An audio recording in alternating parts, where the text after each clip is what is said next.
The run for the playoffs reaches 2 events left on the regular season with a trip now to the Virginia Commonwealth. Good evening and welcome to round 15 of the 4-Wide Racing ARCA series and its inaugural season as we bring you live coverage from the virtual Richmond Raceway right here in Richmond, Virginia, Henrico County, Virginia, just outside of the Richmond area.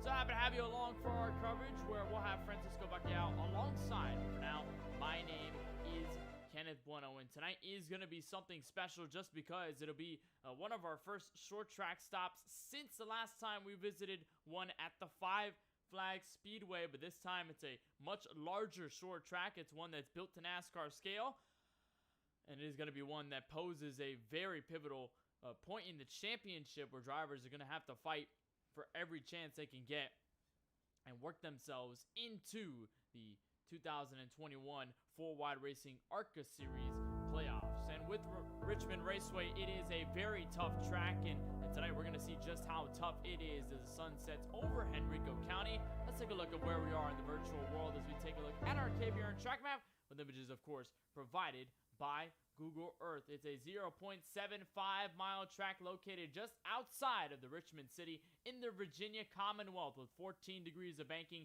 in either turn. Opened back in 1946. And one thing to also know, look at that start finish line, not directly in the middle of the tri-oval. It's just a little bit after turn 4, closer to turn 4 than it really is to turn 1. It's going to be something interesting to talk about, especially when we get to timing and scoring.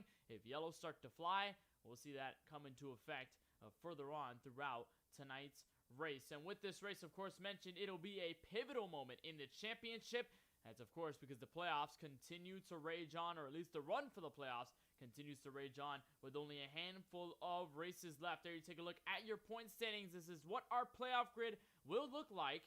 Let's say so far, if we ended the regular season here tonight, we kicked the playoffs off here from Richmond. These are the 10 that are going to be running for a 4-Wide Racing ARCA Series Championship. Joe Sanchez, 3 wins on the season, almost looked for 4 last week at the Kansas Speedway, was not able to get it done, but he's nonetheless locked in for playoff competition. So is Kyle Benson, who walked away with a green-white checkered win at the Kansas Speedway last week, adding on to his tally after winning over at the Myrtle Beach, or Five Flags Speedway rather.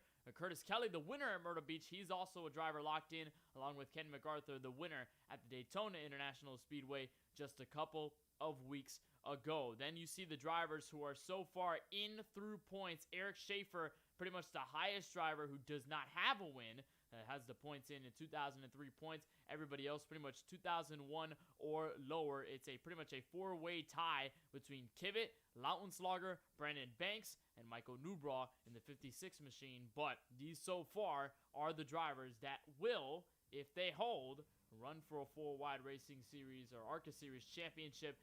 And if they can continue their route throughout the regular season, or if they can get a win on the way there, going to mean a lot for them moving forward.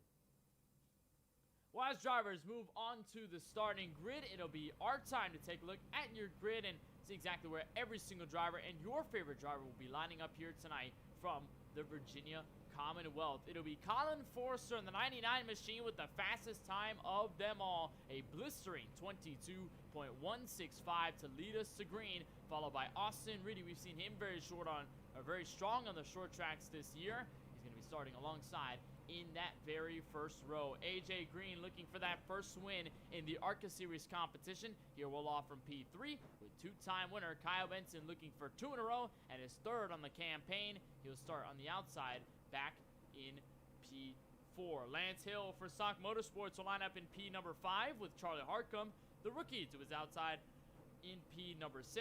Before you find Eric Schaefer and Tyler Murray, league owner, who starts on the outside of row 4 back in P number 8. Scott Phelps returns to the series in the 77 machine. He'll start from 9th with Craig Lautenslager behind him just to cap off the top 10 on the starting grid. Nicholas Vizzuti will file himself in P11. Jacob Denson will be to his outside on row number 6 to P12. Jesse Priest, Kevin D'Elia to round out the drivers of your top 14. Myrtle Beach winner Curtis Kelly looking for short track success here tonight from Richmond.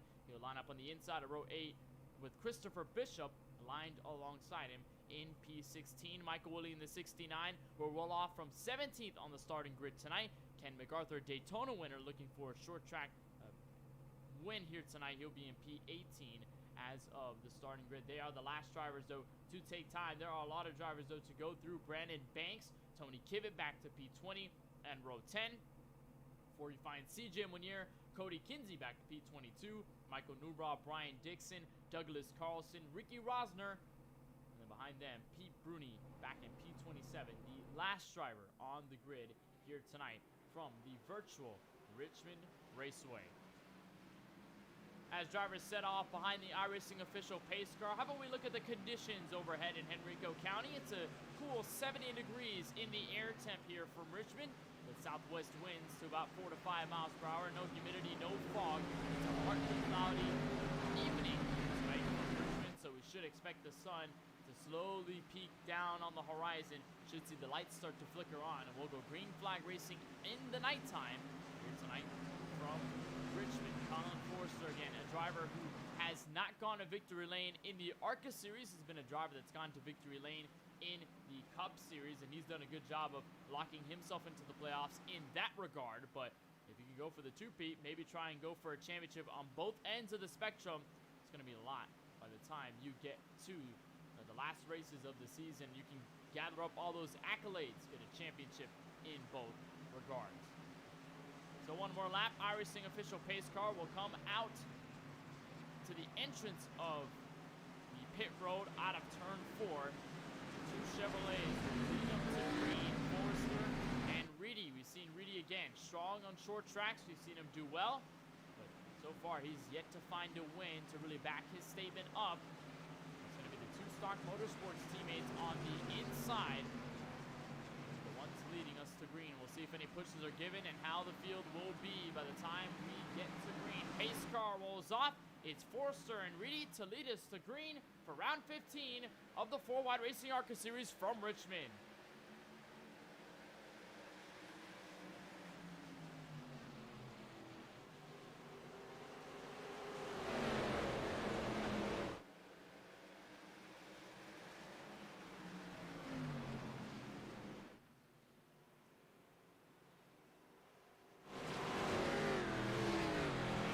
Already out on the racetrack as everybody wants to go slow down, and it is AJ Green in trouble. Turn 4, but it comes down to a stop. You see the significant damage on the front and rear end of the AJ Beef Machine. This is a new scheme that he's running here tonight. But as for AJ Green, that car already in rough condition to start this race. Remember, he started inside row 2 and got into trouble. By the time we went green, take a look at the replay. This is from the perspective of the 48. Inside Kyle Benson for position.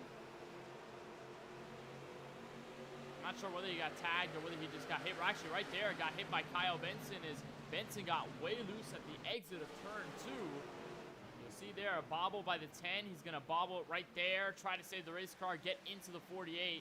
And from there, Green goes around. No contact. Almost there with the 46. There's contact with the 45 of Jacob Denson. And as for Green, he's going to go around at the entrance of turn 3, bring out our first yellow for the scheduled 150 laps for tonight's race. AJ Green is going to hum it down pit road and be able to get some damage fixed. There are faster pairs given to these drivers. However, it looks for AJ Green so early on in tonight's running, he's not going to really risk putting himself with a clean car at the expense of maybe getting some more damage later and having to spend all that time on pit road. So he's going to try and sacrifice that time now. See if he stays on the lead lap as the leaders come back to turn 1. Indeed, Green is going to get out of pit road before the pace car can find him. It's Tony Kivett, all the drivers down pit road.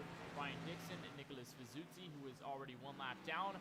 Michael Newbraw, there's CJ Munier with a bit of damage on his low Chevrolet.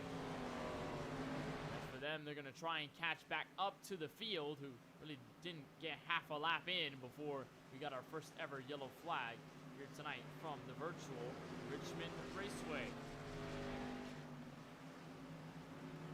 So again, mentioned it, the fact that we only have just a handful of races left in this season for the 4-Wide Racing ARCA Series, along with the 4-Wide Racing Cup Series.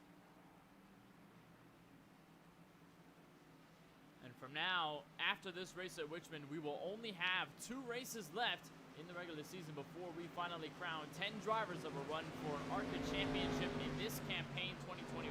Of course, after Richmond, we're going to go 4 wide salutes racing with the red, white, and blue colors. We'll probably see a lot of patriotic paint schemes. We'll use the Rockingham Oval, North Carolina. That's going to be a lot of fun. It's going to be the track debut for either series, as the ARCA series nor the Cup series has visited the Rock in prior campaigns, so it's going to be a first debut for that track with these guys in the series. Daytona Oval is going to be the last race before we finally get ourselves decided with the 10 drivers that will make the playoffs. And then, of course, from then, we'll start off the playoffs at Bristol on November 30th. We'll go from there, Texas Oval, Nashville, Fairgrounds, Talladega Superspeedway, before we conclude the season in Hampton, Georgia, for the Atlanta Motor Speedway, the final race, round number 22, where we'll conduce a Championship 5. First, we'll decide which one will get a 4-wide racing ARCA Series Championship. Remember, a lot of these guys looking for their first. Benson, who got into contact with Green out of turn 2, is looking for a title defense. He won the 4-wide racing Truck Series campaign, that championship last season. And of course, with this being sort of the feeder series to the Cup's schedule, he's going to be looking for 2 in a row, but nonetheless, he's going to be put back in track position with that incident. It's Colin Forrester, Austin Reedy back to the first row. Forrester, your race leader, choosing the high side, and as the pace car rolls off, it's a really good start for Forrester. He's going to lead him back to turn 1.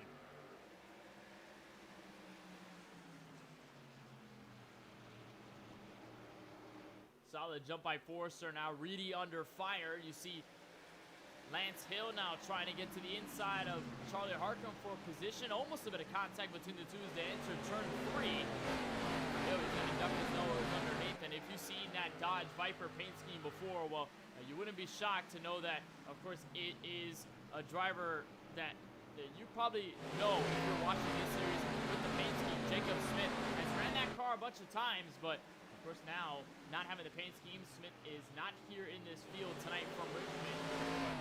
This Lance Hill took the opposite route, decided to go with the paint scheme that Smith usually runs instead of running his own paint scheme. But now Hill, so far, up to P3. There's a good look from the Dodge Viper on board. Nice view of Austin Reedy, who's trying to get a good look at Colin Forrester here for position, and indeed he will have it. Reedy trying to stuff the nose in to turn 3, but he's not going to have the advantage yet. Forrester still keeping his pace up in the front of the field.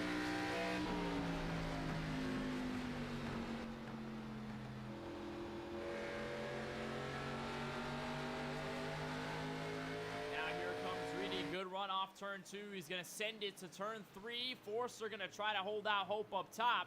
But for Reedy, going to get way loose, and around he goes. Off turn 4, a spin by the 11. Caution flag waves for the second time this evening.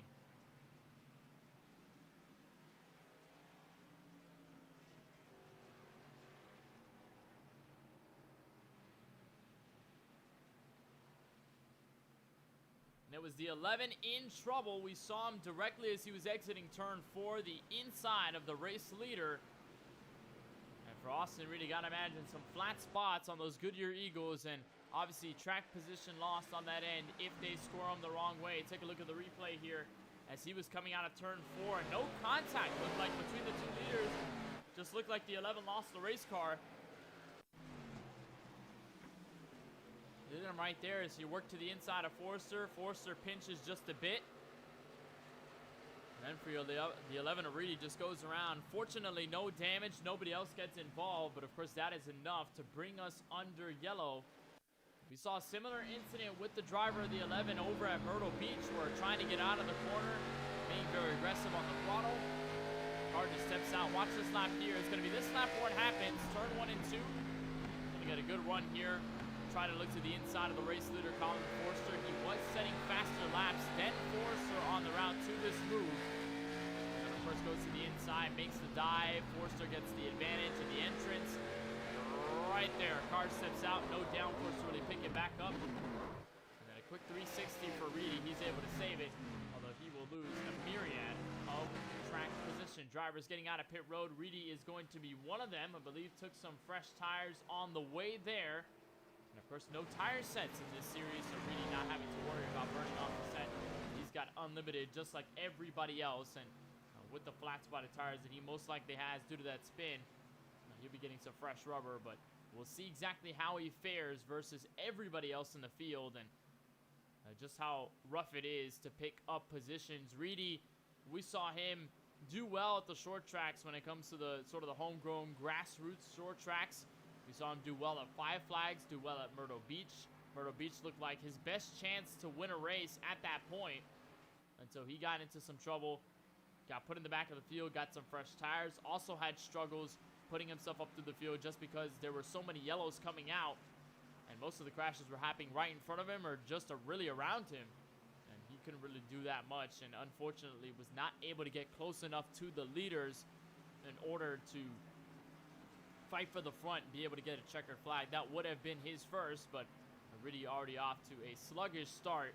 With that spin, he's going to be back down in track position. Going to look for him in P19 right now, just behind the former champion. Actually going to be back to P21, leading a couple other drivers by, so he'll most likely be just beneath the top 20. So that will push the Stock Motorsports teammate in Lance Hill. We had AJ Green up at the front. He got into an incident. Lance Hill, the other teammate of Colin Forrester for Stock Motorsports, he's going to be behind him in second. For Charlie Harcum, we saw him barely avoid damage on the first crash with AJ Green. As for Harcum, he's going to be starting inside row 2. Forrester again going to choose the top on the restart. So we'll go green next time by with Forrester and Hill on a gridlock for teammates.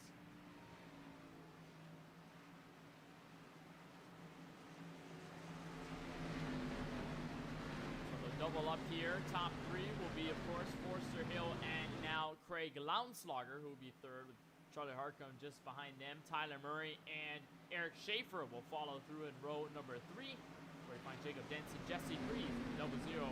Creed looking for a strong finish after coming home in the top 3 just last week. Pace car comes off, should get the green flag at lap 16 at 150, and we're back underway as Forrester gets a good jump back to turn 1.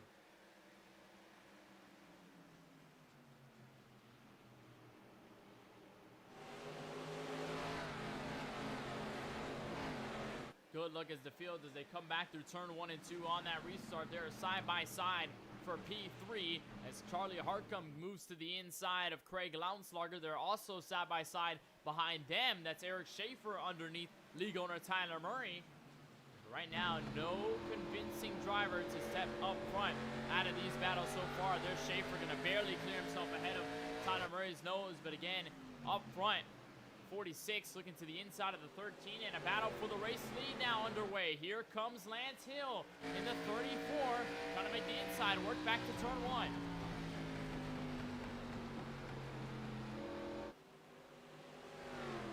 Forrester trying to use the high line grip to his advantage. He's going to get the run so far. He's been using it to play defense. For now, Lance Hill trying to make the offense work, barely going to get the nose out front. For now, Hill should have the advantage to the line. He's going to get him back to turn 1. And Lance Hill with a nice move up to the front now takes command of this race if he could just keep himself ahead of his teammate. So look from Lounslager way deep into turn 3. That may lose him some time as he's in a battle of his own for third. Charlie Harcum underneath him, and now here comes Forrester. A crossover move to turn 1. Hill tried to send it over. And Forrester now playing the offense back to the bottom side of the racetrack as they again go door to door. Lounslager was able to clear for third, but for now, Colin Forrester back to the inside of Hill as they continue to go side by side. The field sort of separates through about the top 10. There's Charlie Harcum back in P4, going to defend against Eric Schaefer, but for now, Forrester still looking to the bottom. Hill going to get the run out of turn 2. He's going to be able to clear Hill now, continuing in the race lead and playing good defense at that at lap number 21. And line differences is not something surprising with the recent updates they gave to the virtual Richmond Raceway. They played some updates with the track surface to the point where you can make the middle or the outside groove work. You'll be able to get the runs out of turn 2, maybe out of turn 4. That's exactly what we saw there in the opening laps, especially from the driver of the 99, just using a high line, playing that safely, and being able to gather runs out of corners to build moves. right on board with the 34. Good look at where the rest of the field stands. There is a side-by-side fair between a couple of drivers up in front of the 77 of Scott Feltz. Right on board with his Ford Performance machine. There's AJ Green. There's Curtis Kelly to his inside, the Myrtle Beach winner. There's Jesse Breeze just in front of him in that 00 machine. As for now, top about 11 or so on the racetrack have sort of separated from each other. You see a considerable gap between Scott Feltz and who is now Kyle Benson sitting back in P12. But again, they up front went for it side by side once more. Was forced to try to play the attack here. They're only allowing Craig Lounslager, the 13, to catch up. But so far, Lance Hill leading as we get to the first 25 laps of this race.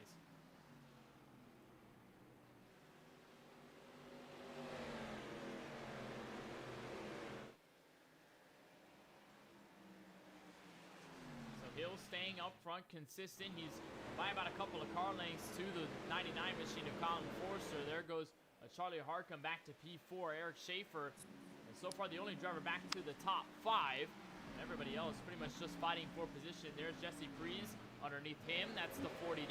Bit of an almost crossover maneuver there from the 00 Breeze, but he seems to be falling back significantly. Gotta imagine that there was probably an issue there on that Chevrolet. Now he's got a contender underneath him once more. This time it's going to be Austin Reedy, the 11, who spun off of turn 4 not that long ago to bring out our second yellow. And Reedy, who should be on the freshest tires of the field, is going to look to decimate this part of the field easily and get back to the front where he once was. As Pre's now going to follow in Reedy's tracks to work inside of Christopher Bishop. Got way loose out of turn 2. And these two here, 00 and 42, with brand new paint schemes tonight, both in the same color. They've got green and white on their machines. The 42 with, I believe, a Starbucks paint scheme on his Chevrolet. It's a different sponsor, of course, for Jesse Breeze, but somewhat sort of the same number scheme, or color scheme, really. They've got the green, they've got the white, they've got the black bit of gold over there in the 00, but now Jesse Breeze is going to be able to clear on the driver of the 42 and make this pass complete, so everybody else rather single file early on in the going. And you got to also think the tire is going to be a big concern here by the time we get to longer runs, because I mentioned the line differentiations that you can take when you go to the middle, when you go to the outside lane. You can do that, but it may end up harming your tires over the long run. And especially if you continue to get that car loose and slide it just a bit, those rears are going to be gasping for grip by the time you get to maybe lap 15, lap 20, maybe even lap 30, and then some on the run. Here's a nice look with league owner Tyler Murray working into turn 3, just inside of the top 6, and now trying to attack on Eric Schaefer in the 22.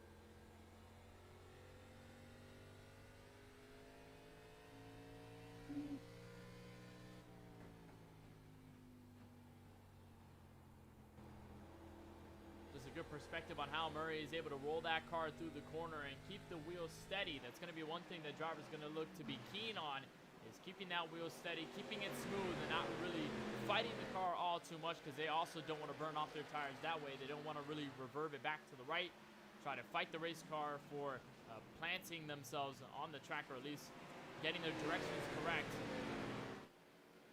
And for now, that could really affect the tire wear, but doesn't seem to be a big issue as of lap number 32. Mentioned some drivers who did hit pit road early. That was for a lot of damage control. Some drivers did go for tires, but really didn't affect them too much. And here's a part of the group that did come down pit road over the last yellows. Here's Nicholas Vizzuti, the 75. We saw him about 1 lap down earlier in our last caution. He was able to get it back through the lucky dog. The 75, he turned in on P19 just ahead of Brandon Bates. He's trying to make a move on him, about a 2/10 between the two guys here.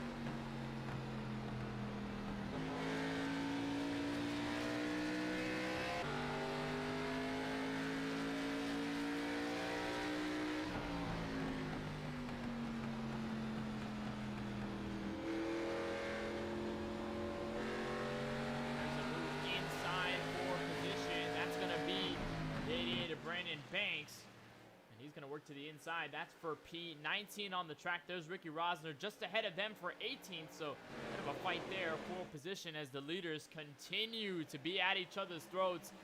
Colin Forrester has yet to let up on fighting Lance Hill for this top spot. He's looked down on the inside a couple of times, but he has really yet to find the completion of the pass yet to check that box over the first 36 laps, while they continue to tail on Craig Lounslugger back in the 13 machine, just behind in third, bringing about the drivers to the top 6. There's Eric Schaefer, actually the last driver in the top 5 to get into that run. And from now, we'll bring in the second member of our broadcast team, Francisco Bacallao. Of course, I know you're a little bit late to the party. Not much to be missed here in this race, but Richmond, a very tough track. I know we've covered it a couple times on the KBueno Racing Network in certain things, but Richmond does not play nice to a lot of drivers if you play it wrong. But so far in the opening 37, seems to bite a couple, but many of these drivers keeping calm nonetheless. Better late than never, Kenneth, and it looks like we're on for a good one already. We have a lot of green flag laps already under our belt here in just the first third or so of this race. Colin Forster, your pole sitter, now running in the second spot with Lance Hill leading. Craig Lounslugger, a short track specialist that we know is down in the third position. You see there a bit of a moment between, looks like AJ Green and Tyler Murray. Murray losing out to those two positions, and Kyle Benson trying to overcome that little lap 1 incident with AJ Green. And he's doing pretty good right now inside the top 10 or so right now. Austin Reedy has been able to make his way up through the field after causing the most recent yellow with those new tires. He's now worked his way inside the top 10. You see him a little bit further back right now, all over the back of the 45 of Denson. He's going to try and continue to work his way up. Again, Reedy, we mentioned him on the freshest tires of the field at that point, so he's just using that to his advantage. He's going to try and work on the 45 of Jacob Denson, but it is arguably going to get a little bit harder by the time he gets through the front of the field. And if he can get to the leaders just in time before either another yellow comes out or maybe we get green flag stops, and then he may have a little bit of difficulty trying to get around them. You did mention, Francisco, these two involved in the first incident on the first lap, with the 10 getting loose off turn 2. AJ Green going around as a result, getting the most damage. Benson got the penalty from race control.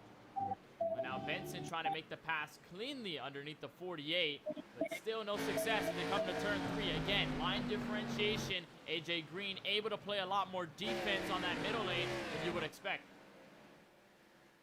Yeah, they're both, the outside lane here is actually a lot better than maybe people will take credit for, because with the way that iRacing updated this racetrack and the way we've seen it in real life, if you're on that outside, you could really pinch the car to the bottom of the track, and there's not really that much banking here, so when you try to put the throttle down on that inside, it really tends to put the car to go away. And this is the ARCA cars. The Cup cars here, they have a lot more power, a lot less downforce than the ARCA cars at these short tracks, so it's a lot more difficult for tomorrow's race trying to hold that bottom down. So if you get to the outside of someone, as long as you can stay there, that could be either defending a position or gaining one.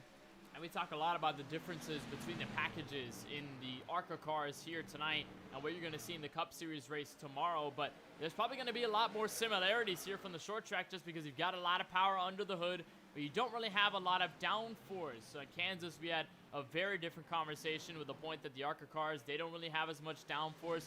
They have a lot of power underneath the hood. Meanwhile, the Cup Series cars have only 550 horsepower, but they have a lot of downforce to account for it. So it's easier naturally to drive that car, and that car doesn't necessarily fight you as hard as these ARCA cars would. But it's going to be way different next week, or rather tomorrow night, and by the time, and next week as well when we get to the short track at Rockingham. But tonight and tomorrow night here at Richmond, you're going to be looking at low downforce, a lot of power underneath the hood, as Craig Lounslugger tries to power past the 99 of Colin Forster, not going to have enough luck out of turn 4. This is the first time really all season, Kenneth, that we've seen a long run at a short track, so we're really getting a taste for how these guys save tires on the long run, who shows up on the long run, and who tends to fade away on these long runs. Right now we're seeing Craig Lounslugger eating up the gap to the top 2, and we know that Craig is a good short track racer, just given what we saw last season, Kenneth, and given the opportunity to do so, he's really starting to put it to work. But it's not just him. Look at the top 5, all punched together within a second of each other.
A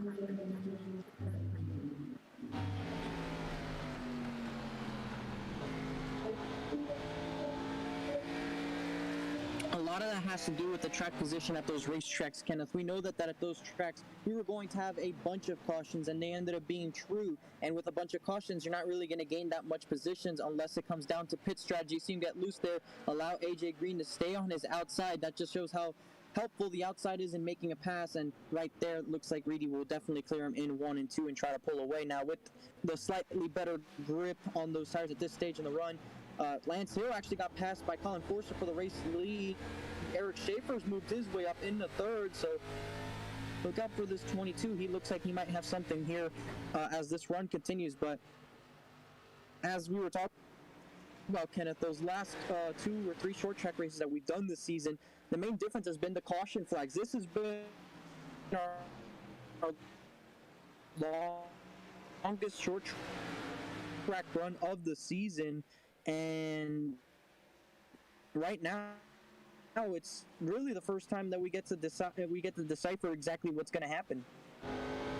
Now you're taking a good look at how the drivers are handling the fall off of these tires, and it's working in the favor of Eric Schaefer. Got to give him credit. Schaefer has moved up considerably since the drop of the green, and from back in 5th at the tail end of this group, at one point he's now up to 3rd. He started P7, now trying to aim on working this 34 right here.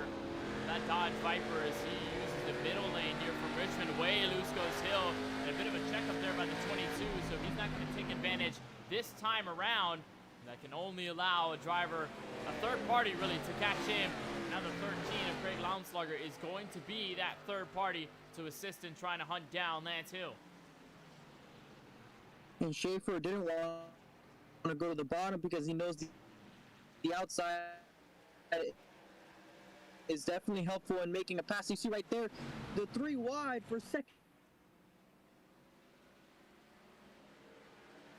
There's Schaefer to the outside. He's going to be able to look at Schaefer making that outside work. They're going to stay 3 going by side for 3rd, and Lounslugger's going to find the trouble with making that one work. Now Lounslugger to the inside. Here comes Charlie Harcum. Maybe bring in Kyle Benson. He's caught up this group as well. So as they continue to fight for track position, it's only allowed other drivers to put themselves into the mix, sort of an accordion effect, as Schaefer almost about runs the wall in 3 and 4.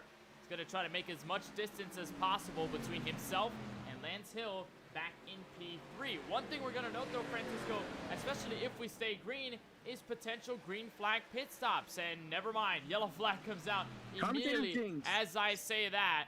We're going to try and see exactly who the caution might have been, and I believe may have been Tony Kivett with some damage. There was some smoke up ahead from Tyler Murray. Well, there you see some rear end damage on Tony Kivett's number 7. So there may have been an incident here on this pattern. So we'll see if Kivett was the result of the yellow or whether there was something else to really note of by the time we get to look at the replay. And actually, no, Kivett was fairly well in the damage. This is where it starts, Francisco. Tyler Murray gets turned around at the exit of turn 4 by Curtis Kelly, who's just looking to make a move on the inside. Comes up the track just a bit. They both make contact. They both go sideways, and Murray goes for a wild spin in the grass. Luckily, no wall contact for either of them. Yeah, unfortunate, but right there when he backs up into the track, that's where iRacing must have deemed it a caution. They were just racing aggressively a little bit further back from the lower portion of the field, and right here Curtis Kelly just unable to really judge where that 8 was, accidentally gets into him, and around they both go through the grass. Luckily, no harm, no foul for them as far as any damage on their race cars, so they're able to save on that fast repair and probably don't even have to take that much in terms of optional repairs. But that was definitely as big of a commentator's jinx as we've seen in a while. Probably was the worst. It probably was better that it didn't come out of my mouth. Nonetheless, pit road stops are underway. Schaefer. And it was Eric Schaefer, first driver out to pit road. Tyler Murray was going to stay out, but I believe he's going to enter this time by. But Schaefer going to win the race off the pits. So after the recovery from P7 on the starting grid, after working his way consistently through that long run, as of lap 59, out of the yellow stops, Eric Schaefer, your race leader. Colin Forster, Lance Hill will be behind them for 2nd and 3rd. Craig Lounslugger and Kyle Benson will round out the drivers up through the top 5. So it's also a gain here for Benson.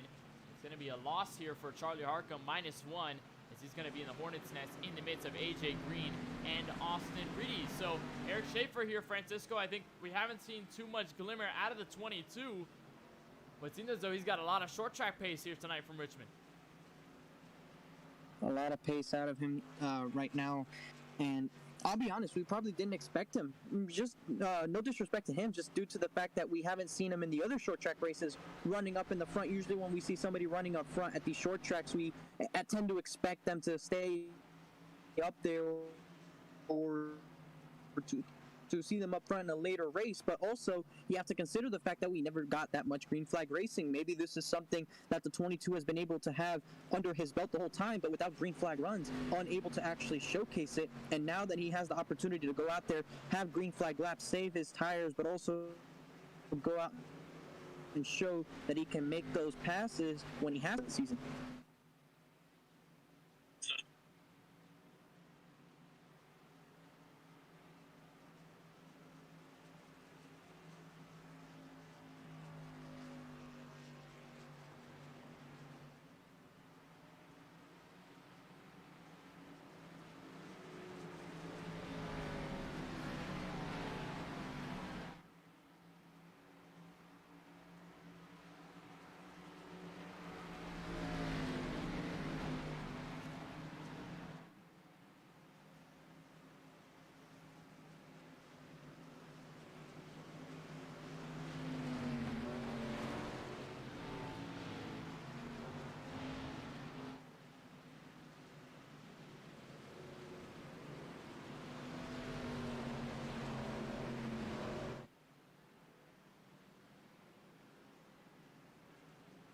Yeah, the outside lane, like I said during that run, Kenneth, it's going to be a lot more viable than people give it credit for, especially on these restarts with the curved front straightaway and the restart zone being on the corners still. You can get the power down and go much straighter than the car on the inside can, and it's much harder to time restarts to somebody restarting on the top when you're on the outside, because it's that much harder to actually gauge where they are on the racetrack and what means that they're going. And as we go green and go into turn one, you see Schaefer able to clearly pull away ahead of the 99. Not too much, but enough to have a safe gap going through 1 and 2. As you see, most of the field scatters with these cold tires.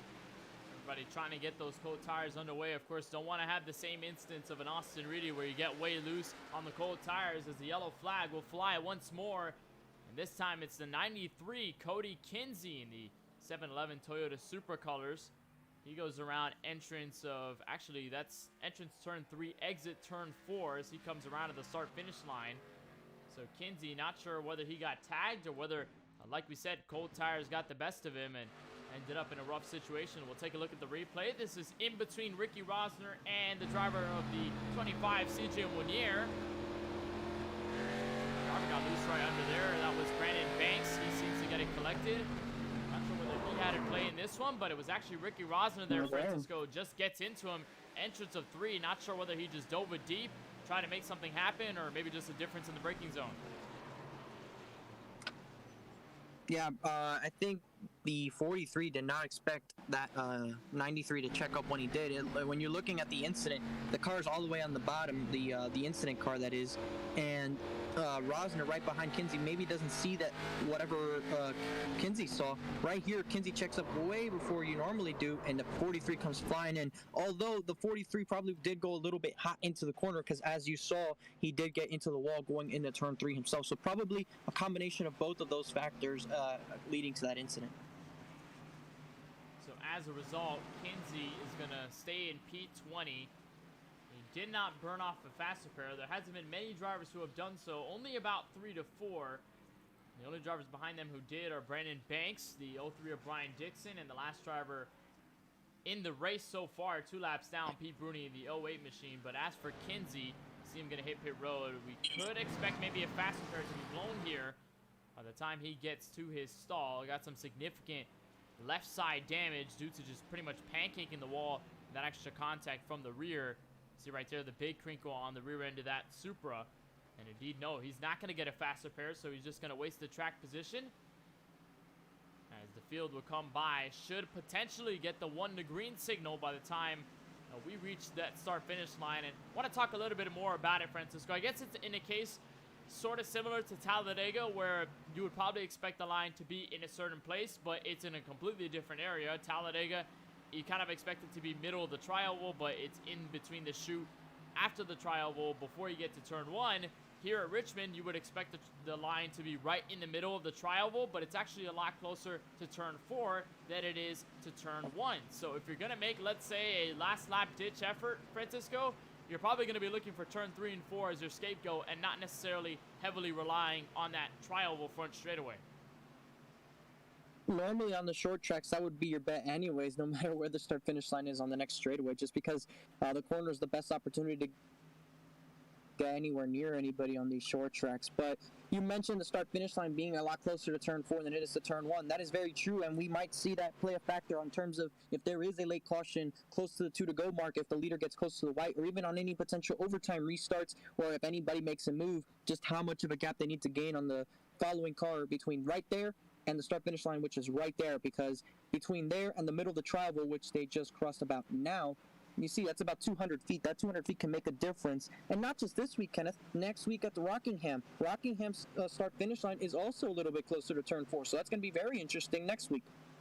It's going to be a lot of fun when we get to the Rock next Tuesday night, but again, those few hundred feet between the exit of 4 and the start-finish line is going to matter near the end of this race, and it's also going to matter here on this restart as we get closer to lap 70 of 150, where Eric Schaefer and Colin Forster will be the first two to lead us back to green flag action. Again, Eric Schaefer choosing that outside lane. He was one of the strongest on the long runs. He was the first one off to pit road. And as we come back to green, Eric Schaefer with a solid jump. This time Lance Hill going to try to attack on his teammate. Lounslugger going to follow through in the third car in this group back to P4. Benson able to solidify the 5th position, so put him back into the top 5. Austin Reedy now to the outside of AJ Green. Those two side by side for 6th. And Colin Forster edging out his teammate for the 2nd spot. Benson looking to attack furthermore. Reedy and Green also loose off of turn 4. These tires, they only got that one heat cycle in, so they're probably a little bit cool before they get up to temperature here as this run continues. Forster trying to see if he can put pressure on your leader, but you can see him sliding a bit. That might result in him being challenged more so than trying to put on one. Colin Forster this time going to try and make some time on the race leader, as there were side-by-side for a moment where Kyle Benson was, but this time the side-by-side action is going to happen for 3rd between the 13 and the 34. This time Lounslugger going to try to get the nose in. Way loose went the 34. That's going to really check him up. Here comes Benson and AJ Green to make a charge here for position as well. So Lance Hill with a rare mistake there out of the 2nd corner. Almost about wadded his race up. Now here comes AJ Green with the charge. Turn 1. Austin Reedy, the 3rd car behind, trying to make something happen as well. The race is on back here for the 5th position. These guys are really trying to gain back track position they lost. That's really the story with almost 4 of these guys that are up here. So they're all trying to fight their way up. They're back up there once again where they were relatively where they started, as it actually looks like Benson may have scrubbed the wall there on the front straightaway, Kenneth, and that's actually a lot easier to do than you think. You think you have a little bit more room to just widen out that front straightaway, make it a lot wider going into turn 1, or just exit your corner, make it a little bit flatter, but you can easily get into the wall on the front straightaways. Look at the 34, a bit of a chopping action there in the middle of the corner. That may allow AJ Green to get to the outside, but he also just barely scrubs the wall, and that puts Benson now to the inside of him to take that position away. Here comes the 45 of Denson trying to take an opportunity. So just as we were going over that, Kenneth, it happens right there to AJ Green.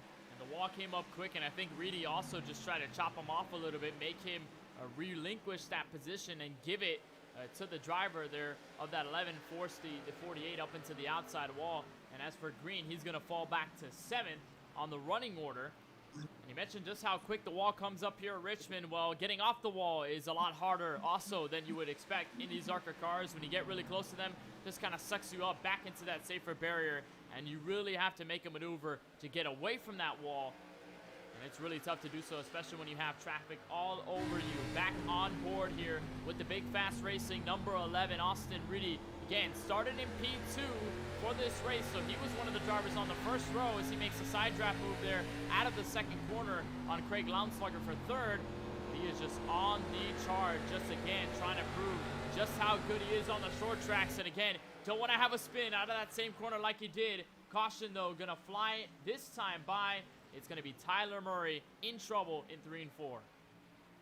Yeah, we're going on board with him, and you can see how loose he got there off turn 4, Kenneth.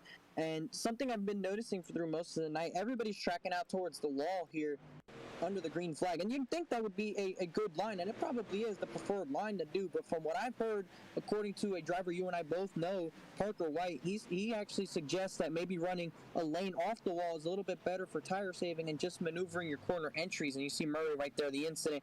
A car to his inside, I believe that is the 42 machine of Christopher Bishop that is behind him. You see Bishop moves over to the inside, and he's going to try to make a dive bomb into the corner, unable to stay on the bottom, and just drifts up into this 8. And Murray with a decent job to try and limit any damage happening to him right there. So I think it was a close call, definitely, because he did spin, but fortunately, nobody really hit him that hard to where he had to get a faster pair or even spend a lot of time getting optionals. And also there, you just look at the entry of that corner that Bishop had just way low, like if he was defending against somebody. But again, he was just trying to give space to Murray as he went for the position and just kind of watered it up a little bit. Car washed up, and bam, right into the 8 he went. And of course, that gives Tyler Murray a lot of detriment in terms of track position. He's going to come down pit road along with Bishop and a lot of others. Many lead lap cars. There's Scott Feltz, Charlie Harcum, Lance Hill, Kyle Benson among some of the contenders. AJ Green also down pit road. So a lot of guys going for service early as Hill tries to bring the cone out of turn 2. Not able to do so, but the infinite tire sets playing to these guys here. They want to get some advantage on Schaefer and company, but they're just not able to do so. They're going to lose some track position, but maybe the tire wear will help just a little bit comparative to what they had a little bit earlier on after this run. Yeah, that's definitely something these guys want to take advantage of tonight, because we know tomorrow is not going to be that same situation. They're not going to have all the tires in the world, thanks to the simulator being able to do that in the first place, but they're not going to have all the tires in the world tomorrow, so they have to methodically choose when they want to come down pit road. The fortunate thing is, if you get runs like that main run we had where we went about 40-50 laps under the green flag, if you get a lot of those, chances are you're going to have to pit when a yellow comes out, and it stays rather a solo strategy, which as somebody who is when they're fast in a race, they don't want split strategies, because as a driver it can get very frustrating knowing that it can be a tire lottery. So we'll see if the tire strategy ends up playing out. The thing is that there's going to be a 6-car buffer here by the time they go back green. There's the first driver to get out of pit road on fresh Goodyear Eagles. That is Colin Forrester in the 99. So everybody up in front of him did not go down for service. That includes Ken MacArthur, driver who was involved in a recent incident tonight, Cody Kinsey, Michael Woolley, Austin Riddy, Craig Lounslugger, and of course, your race leader in Eric Schaefer. We're going to go one more time before pace car lights will come off. So we'll just wait a little bit more before we get back to green flag action here tonight from the virtual Richmond Raceway. But if you're watching right now on the YouTube broadcast and you want to get into the conversation with us up in the KBRN booth, you can gladly do so using hashtag AskKBRN. You can put a question followed by that hashtag. We'll be sure to answer it to the best of our abilities and as quickly as we can. That's hashtag AskKBRN for anything you want to know. Lights are out on the iRacing official pace car. It'll give Eric Schaefer the leeway to have discretion on the next restart here. Craig Lounslugger will be back to his inside. So again, that Kodiak Chevrolet keeping his lane up top instead of going all the way back down. It'll be Austin Riddy and Michael Woolley back to row number 2. They'll try to make something happen, and potential help here could be given just depending on how good the restart gets. We've seen Schaefer kind of blow away from the rest of the field. But we'll see if that happens the same time this time around, with just under 70 laps remaining here tonight from Richmond. Pace car comes off out of turn 4, 22-13. Chevrolet and Ford Taurus. So the green flag out of turn 4 as we go back underway from Richmond. And we're going to see how the second half of the race plays out, especially with this interesting strategy call in the midway portion. We'll see how it works out.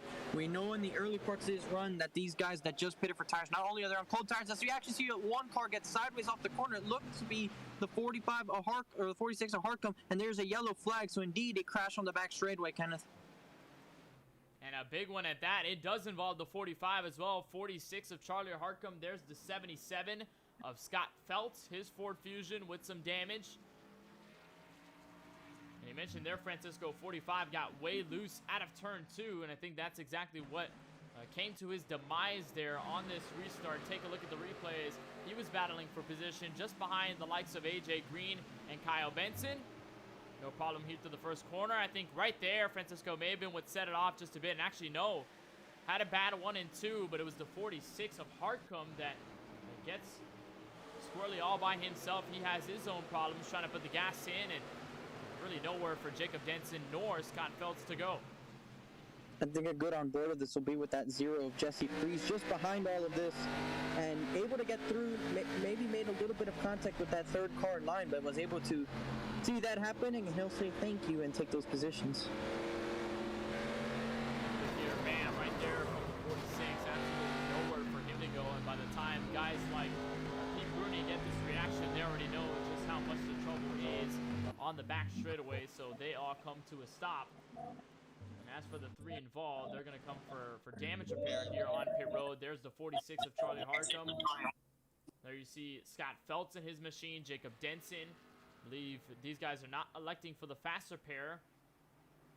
And we do have word also that Austin Reedy is out of the race. So after being in the top 5, after working his way back through, the driver, the 11, is going to be out of this race. Maybe some prior commitments he made, but unfortunately we are not going to see more out of that Menard Chevrolet number 11, who is on his way back to the front after an early spin off turn 4. Yeah, we'll see what happens here, Kenneth.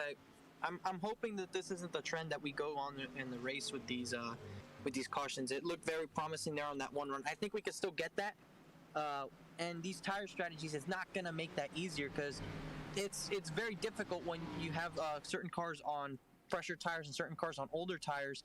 First, the challenge for the guys on fresher tires is they're cold, so they have to get them up to temperature, and at the same time they have more grip than those in front of them, so navigating that difference is going to be very tricky in these early laps, because they're going to be faster, but the problem is they have to pick where to be faster in order to prevent any incidents from occurring. And the problem here is also going to be with the way the format of the race has gone. You talk about the long run that we had after the first 2 yellows to start this race, but ever since, we have yet to get a run pretty much over 5 or so laps. We get a yellow as soon as that happens. We get a yellow as soon as the run starts to develop, and it gets tougher for guys like Schaefer to build up on previous long run speed. Same deal here for Longslugger and for everybody else behind them.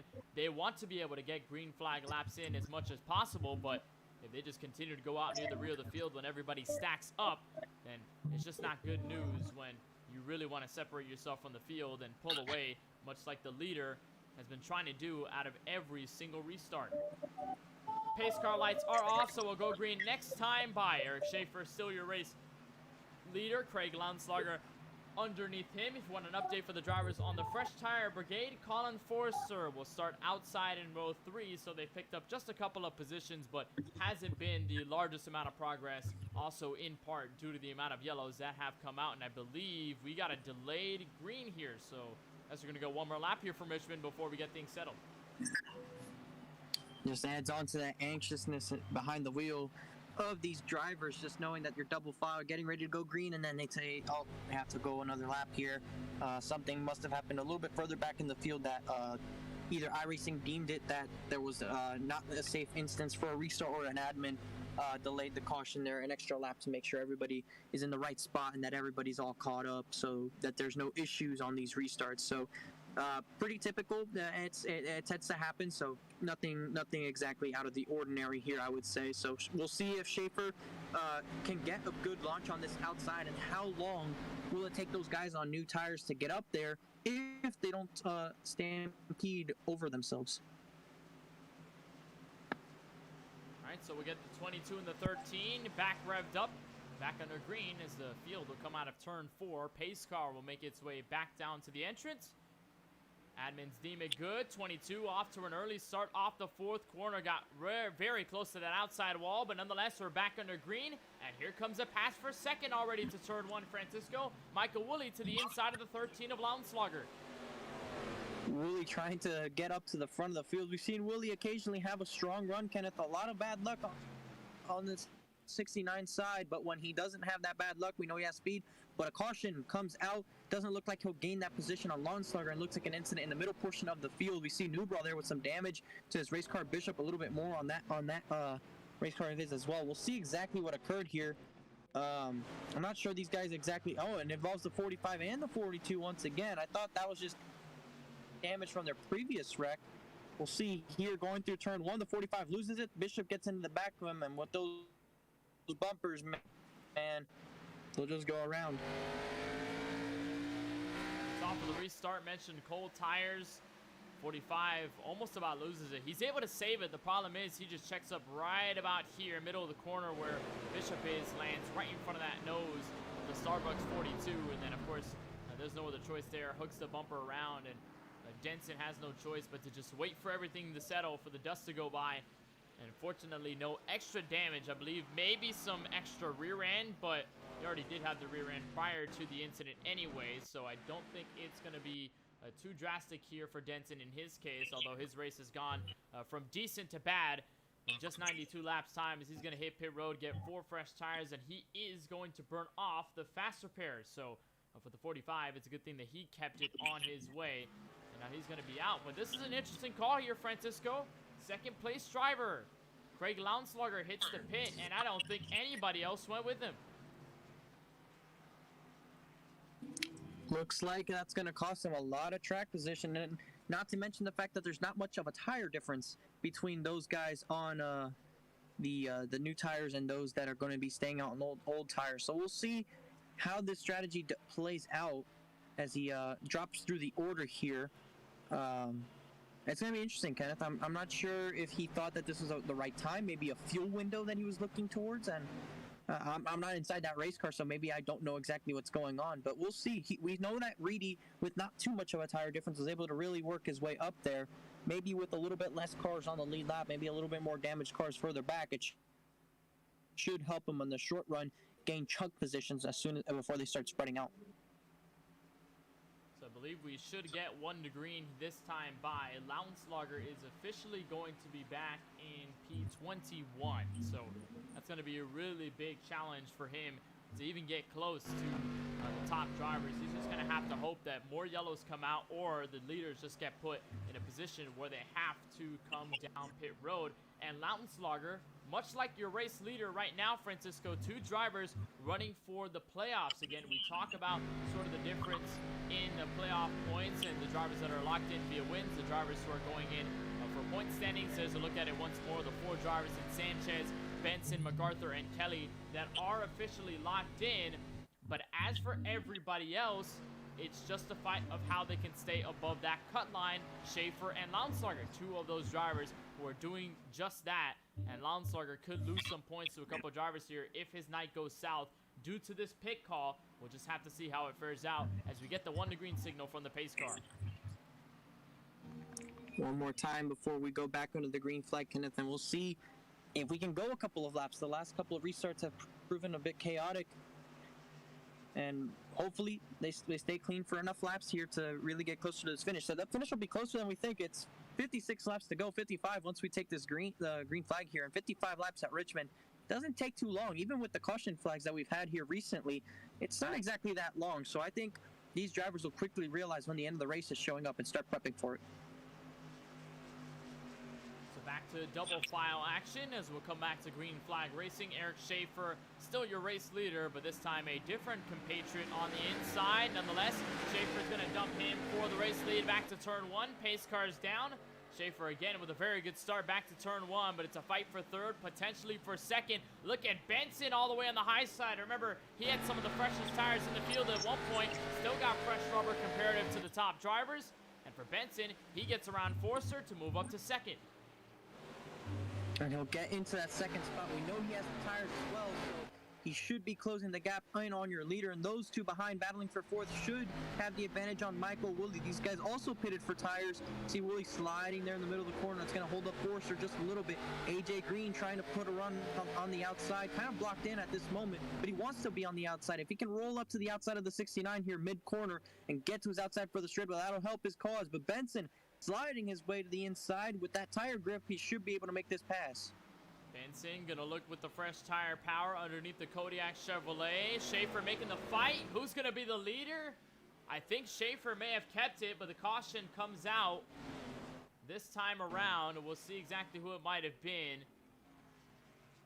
I believe it looked like Cody Kinsey maybe dropped a position, but for Lounsberger, he actually dropped 2 more spots from P21 back to 23rd, so not sure whether he was collected. Actually, he got around it. And it was an incident actually involving the 13, Francisco, but involved 2 other drivers in this field as well. 46 of Charlie Harcum, the 71 of Curtis Kelly, and it starts right there.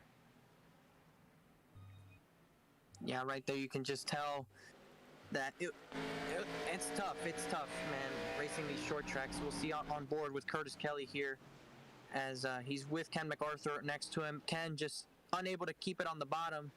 Gets into the side of him, they both spin, and at that point, those are just innocent bystanders. And it looks like it was a separate incident further back that involved the 46 of Harcum. We'll see what happened there, because that looked to be a separate incident. It looks like in checking up, looks like the 46 gets on the brakes a little bit quicker than the 13 does, and a little bit more powerful, so the Lawton Slugger gets into the back of Harcum and sends him spinning and damage to both of those race cars.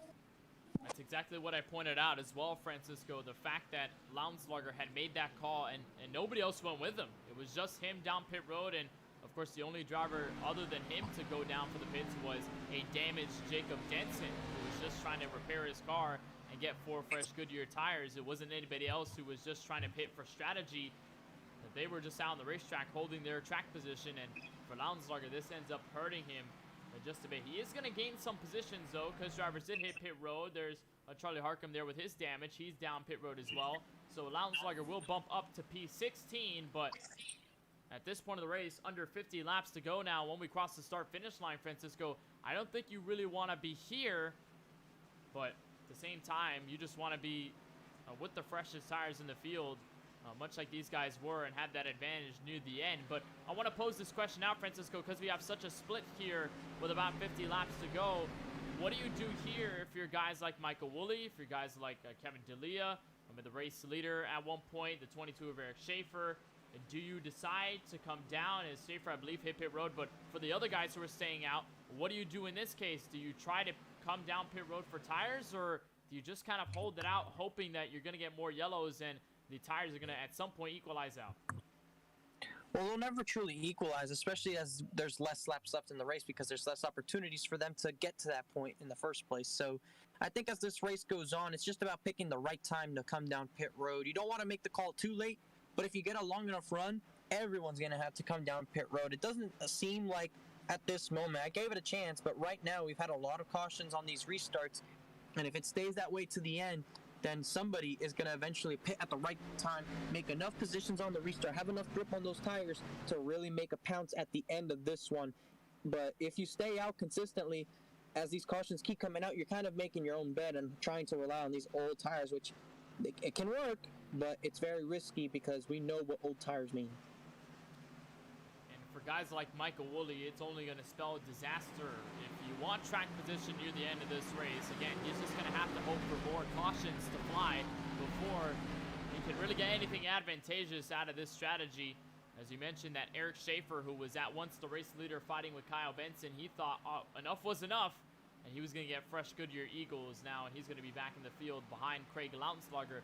We'll see how much progress is made from there. But as for the race leader, a bit of progress was made for him, as well as for Forster, for AJ Green, and for all the other guys on the fresh tire group. A couple of cautions back.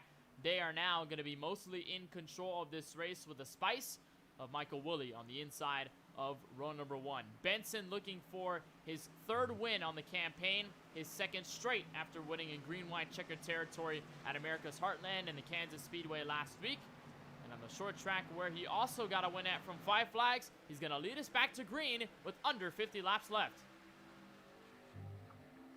And going into turn one, looks like Benson's going to have a sizable advantage right now over the 69 of Wooly Forster, trying to keep in touch of that third spot. AJ Green in fourth. You see these guys scattering off of the corner, trying to navigate, as we haven't exactly had a long run in a bit while here, so they're going to try to work themselves through this portion of the race and see if they can spread out enough before we get our next caution.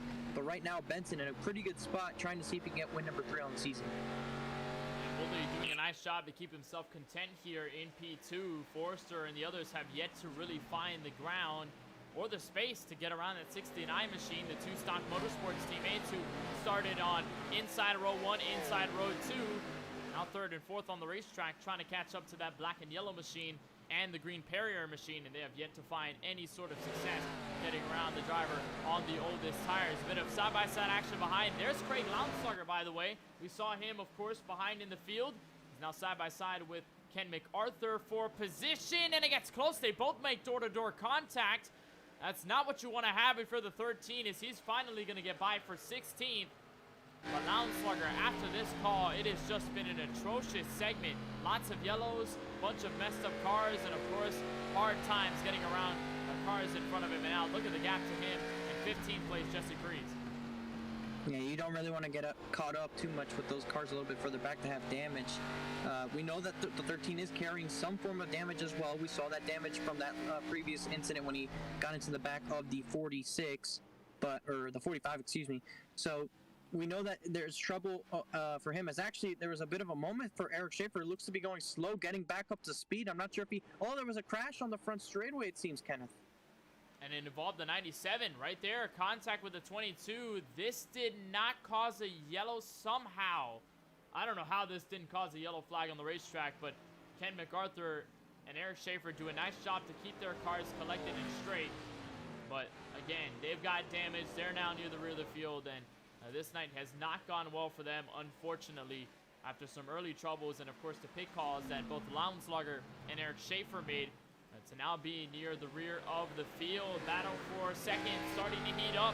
Finally, here comes Forster and AJ Green to try and make a move on the 69. Maybe an attempt out of turn 4. They got real close in turn 2. Forster just trying to set this up methodically, while so far they let Kyle Benson up to a 0.6 of a second gap.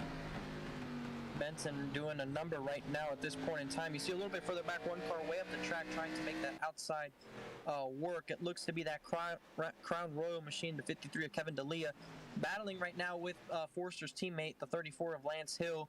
Hill trying to roll that bottom, but look, D'Elia actually had a moment there off the corner, but he's still going to have a decent enough run to stay side by side with Lance Hill. If he can straighten up that exit a little bit better, he could have an opportunity to stay there, but Hill dives the corner just enough, and he's able to get clear for that position. Pass there by the 34 of Lance Hill, so he's going to be able to keep himself in fifth. That will leave for Stock Motorsports 3, 4, 5 on the racetrack with the 99, the 48, and the 34. And they're just trying to split themselves in between Michael Woolley and Kyle Benson as we get closer to the end of this race. Here's a nice fight for about 13th on back. That's Jacob Denson. We saw him with previous damage earlier tonight. Got a faster pair. This is Jesse Breeze in the 00, who, by the way, Francisco, is one of the drivers who's just trying to put himself in the spotlight. A driver who did well last week at the Kansas Speedway. Just trying to repeat it so far here tonight from Richmond. Just kept himself in the midfield so far with this brand new green and gold machine that he debuts on track tonight. A good-looking paint for the 00 of Jesse Breeze. And you mentioned it, Kenneth, that he had a good run last week, and he's looking to have another one here today. We know that Jesse doesn't exactly have the best of luck at most racetracks, but if he can put some of these solid runs together, we know he's capable of it. If he can keep it up, keep clean cars, and really work methodically throughout the races, he can get those top 5, top 10 finishes that we know he's capable of. Right now in the 13th position, looking to gain a couple of more, but still, it's been a quiet night, but in a good way. He's been stealthy enough, and we'll see if we can get some positions up ahead before this race is all said and done. There's, of course, Stenson, who we mentioned. Up in front of him, Brian Dixon and Scott Phelps are the only drivers he has to get by before he can officially call himself a member of the top 10. And just inside the top 10, sort of a 3-car trio here, there's Nicholas Vizzuti, the Texaco Havoline Chevrolet Impala, right there on his inside, the Ford Performance machine of Scott Phelps. Scott Phelps involved in an incident earlier in this race, but he's picked it up. He's got the fast pair on him as well, so this car is clean and ready to go as he goes to the inside of the 75, and he most likely will make this pass complete, so Phelps is going to move theoretically up into P9 as he tries to also follow the driver in front of him, Cody Kinsey, on his way up. Still no change so far between your leaders. Kyle Benson continues to man it up front. Looks like a short side-by-side break, but you won't miss a thing here on KBRN as we bring you all the coverage of round 15 of the 4-Wide Racing ARCA Series from Richmond.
Cresting over the final 25 laps of round 15 of the 4-Wide Racing ARCA Series from the virtual Richmond Raceway. Right now on your screen, a current battle for second. After one of our longest runs earlier in tonight's race, had a bunch of yellows, and this is proving to be so far our second longest run of the evening. Colin Forrester on the fresh tires, about 20 laps newer than the driver of the 69. He's going to look under, or actually to the outside over that 69 machine, but Wooly still doing a nice job of defending for P2. But they are all in an attempt, Francisco, to catch the driver up in front, looking for two in a row. Kyle Benson in the number 10 Perrier machine, just about a second ahead of second on back with less than 25 laps to go.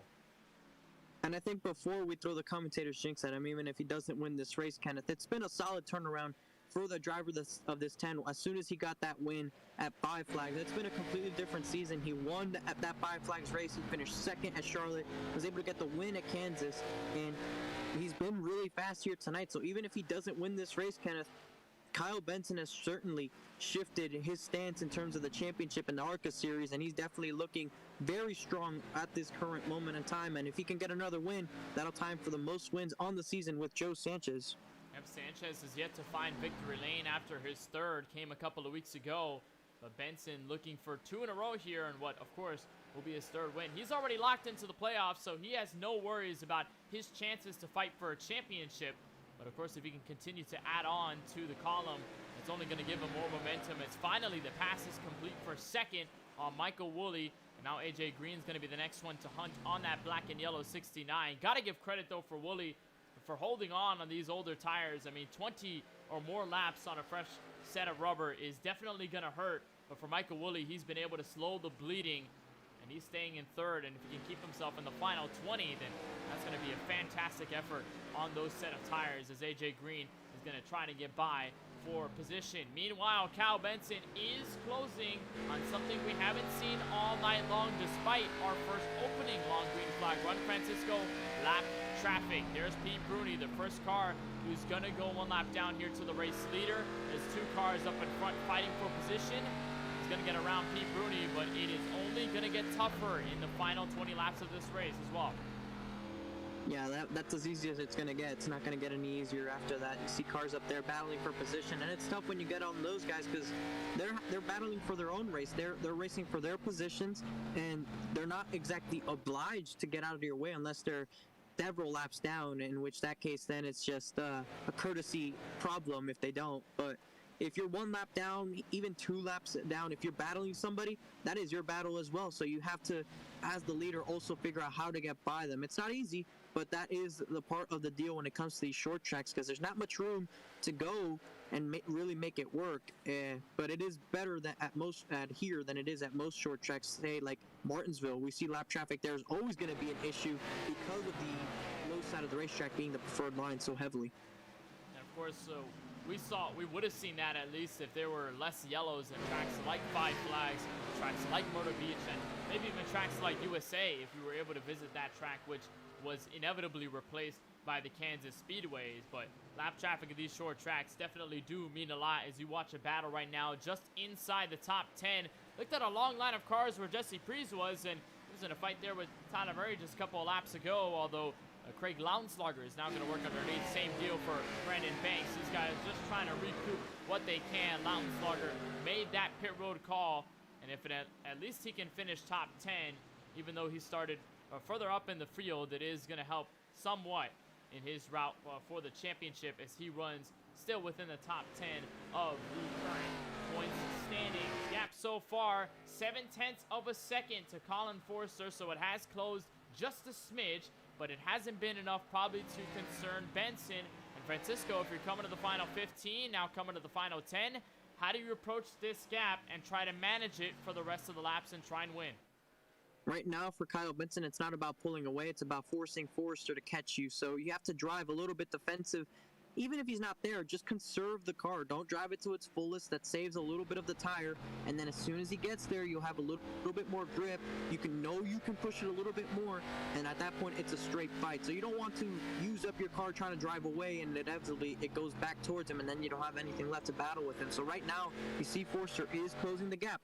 But that's probably in effect to what I just brought up about Benson maybe just saving a little bit of his stuff to just in case be ready for any potential battles. As you see, AJ Green has now finally, actually no, he gives up the inside lane and he's going to make a little bit of short track racing contact there with the 69 of Woolley as they go into turn 3. Woolley has done a fantastic job on these tires, I must say. Kenneth able to hang on, trying to get that third place position, but he's probably going to lose out right there as almost into the wall goes AJ Green, but he's going to take that position unless Woolley dives one up the inside right here. He's going to try it, but it looks like it's going to be AJ Green inevitably with those tires taking that spot. And Woolley has put up a very solid fight. You would expect that AJ Green would just pretty much pull away, but at that point, even after the pass was made, it was going to be good there for the 69 as the caution comes out with 10 laps to go. And it's the 7 of Tony Kivitt in trouble just before the entrance of turn 1. Not sure if there was contact on the way there, but you see that rear bumper flapping out of the 7 machine. That is not good news, and what that's going to do, Francisco, is put everybody back together. That is not what Kyle Benson wanted to see, that's for sure. It's going to put a wrinkle in his plan because we know we went long enough to where tires are going to matter. We know that most people are probably going to come down pit road, but the question is who decides to stay out and how many, because we saw Woolley able to make it work. Maybe there's others that can't make it work like he did, but that's still a possibility considering we may restart with less than 5 laps to go. And if we get a caution on that restart, now you're talking about a 2-lap shootout from now to the end of the race. So it's that kind of mentality that's going to take factor here on this last caution, or last couple of cautions here that we may have, Kenneth, because that could determine the race winner. There's a replay of the 97 there, or the 7 rather, in the middle, gets tagged. Around he goes, was able to almost save it. Bam, right into the inside wall he goes as it kicks out just before the entrance of turn 1. And for Tony Kibbett, it's not been the greatest night for him as he's going to come down pit road to get some damage fixed. Ricky Rosner is also going to be down pit road as well.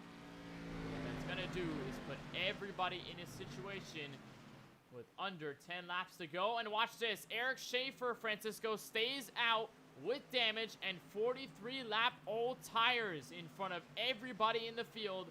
A risky but maybe necessary call if he wants to give himself a shot to win this race. He knows he gave it up earlier in the race when he came down pit road and nobody followed him. This is his chance for redemption. I don't blame him for trying this, but it's certainly going to be a lot more difficult than Michael Woolley's challenge, as he was on 20 or so lap older tires. This is twice the difference, so I don't necessarily expect him to hang on here, but he's certainly trying to finish higher than where he was running, and I'm pretty sure he was down in the 15th or so position. I'm not exactly sure where he was before the caution was out, but this is a goal to either win the race or finish higher than where he was running.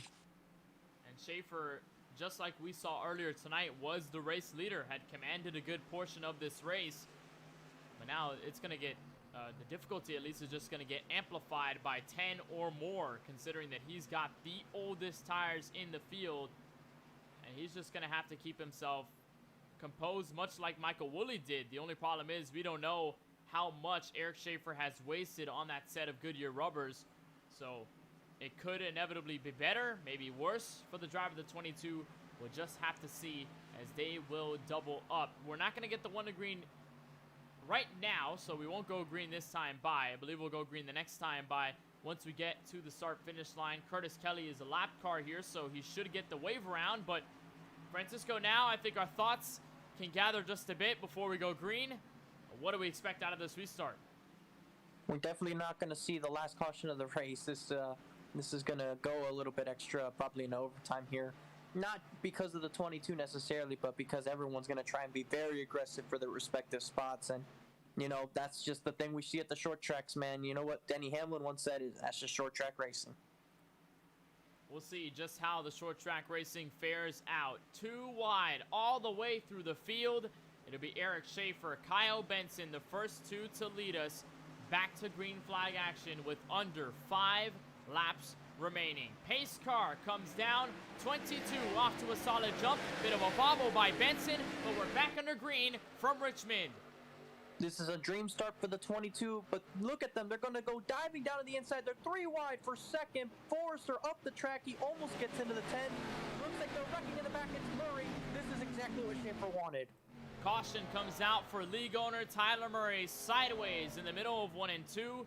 No extra damage to the Chevrolet, but like you said, Francisco, this was not the last yellow to come out. With 5 laps to go, this most likely will put us into green-white checkered territory, as we'll take a look exactly what happened from our KBRN replay. Take a look at exactly how this all began. Not sure if he got tagged or whether Murray just lost the car, but here he is defending against Cody Kinsey in the 93. And no taps whatsoever, just loses the car. What a job by everybody to scramble around and not hit him. Very curious as to how that car might have come around. You have to think that as soon as he stomped on the brakes, the rear end comes around. You have to think maybe that's a brake bias issue. Maybe a brake bias issue, maybe cold tires. He was one of the drivers to pit along with everybody else. See him right there, hampered down on the binders. Everybody else goes by. That's going to hurt Murray, obviously, in track position, but fortunately for him, he's not going to have extra damage on his car before this race is over. He's going to come down and get another fresh set of Goodyear Eagles just because he probably flat spotted those tires on that spin in the middle of 1 and 2. So what this will do is put us into green-white checkered territory. We're going to stay under yellow here as some lap cars will go around. There's Ricky Rosner in that Western Auto 17, or 43 rather. He's going to go around. Eric Schaefer will still be your race leader, but what he will have to do now from here on out is pretty much just hold on for 2 laps. So we're going to get ourselves into overtime here. What that's going to mean is that we'll gather the field up, get the green flag with 2 laps to go. We'll try to aim for the finish. If a yellow flag does come out before the drivers reach the white flag, that means that we'll rack them up and do it all over again. We have a total of 3 attempts to get this race over with. If the leader does cross the start-finish line for the white before a yellow can come out, and it's just a plain old race to the finish. Doesn't matter if they wreck on the way there. Doesn't matter if the leader finishes backwards. No matter what happens, whoever comes across the line first will be indeed your unofficial winner unless race control decides differently. Francisco, this does help Eric Schaefer, but this does not mean the job is over on the oldest tires of the field. By no means. He has to replicate exactly what he did on that last restart. The only thing is I don't expect Benson to have that same bobble we saw and end up 3 wide. What the 22 has to do is survive 1 and 2. If he can stay clear through 1 and 2 and get into turns 3 and 4 and run his line, that forces the 10 to have to do something on the last lap. And at that point, it comes down to how aggressive does Eric Schaefer get to try and win this race. There's the only opportunity to win is by having to make any sort of contact, but respectable contact that you can make on short tracks, if you will, Kenneth. You know, the kind that you can just lean on somebody a little bit, depending on which line you're running. And we'll have to see, because it's just such a tire advantage that they should be able to get by him. The only problem that they'll have is time. Time going to be the biggest factor in all of this. And cautions, if they continue to fly, does that help or does that hurt Eric Schaefer on his way to victory? 1 to green from the iRacing official pace car. The lights are out. As of note, Tyler Murray, who did spin on that last yellow in 1 and 2, he will end up back in P23 with the spin and with the pit stop. So he's just going to try and get as much as he can. But again, time limited here on this restart. Second attempt at a green-white checkered coming up. We'll have 1 more attempt if we get another yellow. After 2 attempts, this race is official without green flag conditions, but we'll try to end it under racing. As the pace car comes off, Eric Schaefer looks for the early jump. He'll get it over Kyle Benson as they come back to the start-finish line. 2 laps left from Virginia. This is actually the first green-white checkered, Kenneth. Our last restart was with 5 laps to go, but this is going to be our second green-white checkered. The caution is out once again. It looks like somebody stacked up further back in the field, and it's Murray once again. Murray back in 23rd when we got to green flag racing, again in trouble. And it may have involved the 71 of Curtis Kelly as well. Watch this as they were coming back to green, all stacked up, 2 by 2. Doesn't seem to be the problem, but there may have been some contact or a checkup here, and actually, nope. No contact at all. Murray just goes around. Again, cold tires, trying to get as much as he can, going up the revs. And he is the cause, yet again, of another caution right on board. Francisco, I mean, you're just, again, the anxiousness is picking up. You're trying to do as much as you can. And then too much power, and car loses itself. Yeah, unfortunately for Tyler there, it's a little bit more situational awareness would definitely be helpful to everybody in this race. It's not exactly the best of things to happen when you have a spin like that at the rear of the field in a green-white checker. It definitely upsets the tone, the anxiety these drivers have of trying to just get going, only for a quickie one to come out like that in the rear of the field. Definitely not what these guys were hoping for. They're going to be a little bit vocal about that, I believe, in the race chat, as they usually get with these type of instances. So not exactly a crowd-pleasing moment, but it re-racks them. They're going to have to do it again, and Schaefer's going to have to try and get another good restart and see if he can get to turn 1 under green and see if he can hold off that 10 of Kyle Benson. Receiving the free passes caution is the 7 of Tony Kivett, meaning everybody that is running in this race at the moment is on the lead lap. The only person out of this race is Austin Reedy. So we have 25 plus people on the lead. Actually, 25 on the dot. 25 cars on the lead lap, Kenneth. Anything could happen. Anything can happen. We've seen it all go wrong at short tracks like Myrtle Beach for the top 2 as they were fighting, got into contact. Curtis Kelly walked away with the win. You go for 5 flags where Kyle Benson holds off chaos free to win that race tonight from Richmond. We don't know what side of the coin it's going to flip on by the time we go back racing. So Schaefer is going to look again for this restart. You got to imagine that what he's done the past 2 restarts is basically the general consensus of what he just has to do to get away from Benson. But the only main concern is that last lap. We have not seen them cross the line for the final lap. And once they do, if they even get to that, and if we don't burn all the green-white checkers before that happens, what does Kyle Benson gain here? Does he gain a lot on that last lap? Does he stay put back if he battles with other guys? What happens to Benson here? And I think for Schaefer, that's the biggest question he's asking in his head, apart from how do I nail this restart again like I've done the past 2 times? It's very difficult because you have to keep yourself clear of those behind you. You can't get caught up racing somebody else when trying to go for the win, because that's exactly what benefits the race leader in a situation like that. On the other hand, again, with these fresh tires, there's actually a major checkup right there with AJ Green almost getting into the back of the 22 under caution as we're now approaching the 1 to green. Kenneth, Benson needs to try and time this restart a little bit better. It's going to be difficult, but if he can stay side by side or stay on that inside or close enough really to this 22, it's going to be a problem for him in 1 and 2, and if they stay side by side, that should be advantage to the 10 going into 3 and 4. But it all comes down to this restart for this first lap to be a factor. If he can't get there through 1 and 2, chances are it's going to come down to the final lap, and that's if nobody else behind them is contesting. So we'll go green again with 2 laps remaining. Eric Schaefer, Kyle Benson, your first row. There's a Stonk Motorsports duo, actually trio, if you count rows number 2 and 3, 48.99 in Green and Forster. Second row behind your leaders, it'll be Lance Hill and Michael Woolley back to P6. Pace cars off, green flag is back in the air, 2 laps remaining. Schaefer again with a solid start.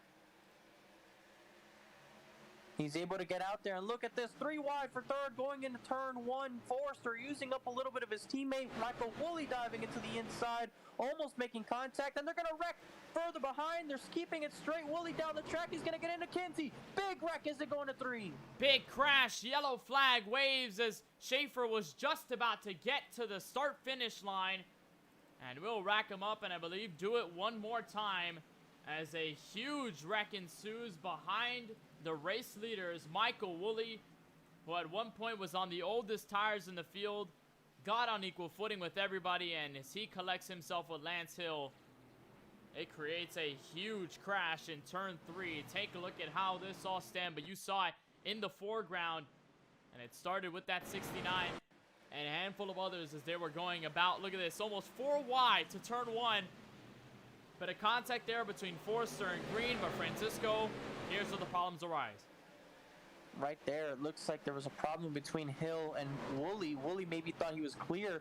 Not quite the case, and major contact to the 34 and into the outside wall. We're going to look here. Look at this sharp angle he gives himself going into turn 1. Really trying to make the corner, but right here almost gets into Forster. Thinks he's clear, trying to slot the gap.